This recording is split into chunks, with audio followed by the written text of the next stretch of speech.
সড়কে শৃঙ্খলা প্রতিষ্ঠায় ময়মনসিংহ নগরীর গাঙ্গিনার পার্ক ট্রাফিক মোড়, পাটগুদাম ব্রহ্মপুত্র ব্রিজ মোড়, চরপাড়া ও টাউন হল মোড় সহ বিভিন্ন ব্যস্ততম ও বাণিজ্যিক এলাকায় ট্রাফিক পুলিশের সাথে কাজ করছে শিক্ষার্থীরা।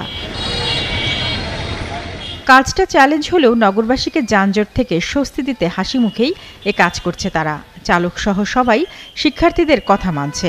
ট্রাফিকে এই নগরবাসী ভোগান্তিতে না পড়ে এজন্য আমরা ছাত্র সমাজ সকলে ঐক্যবদ্ধ হয়ে এই ট্রাফিক নিয়ন্ত্রণে আছি। কিছু বললে তারা শুনে আর রাগারাগি করে না। ট্রাফিক পুলিশের সংখ্যা বাড়ানো এবং প্লাস যারা আইন না মানে তাদেরকে অবশ্যই এখানে শাস্তির মুখোমুখি করলে অবশ্যই ভালো কিছু করা সম্ভব।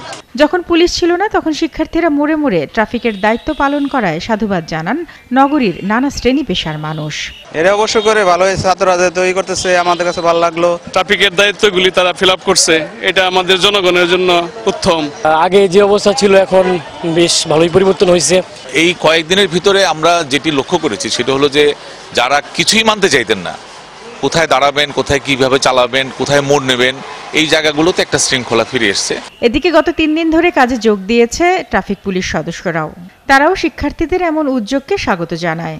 তারা অনেক প্রাণচাঞ্চল্য ফিরে পাইছে এবং আমাদের ট্রাফিকিং আমরা যেটা করতে পারতেছি তারা তাকাতে অনেক গুণ বেশি ট্রাফিকিংটা হচ্ছে। ময়মনসিংহের থানায় থানায় পুলিশ কাজে যোগ দেয় আবারও কর্মমুখর হয়ে উঠেছে থানার কার্যক্রম। শারমিন স্বপ্না, ৭১।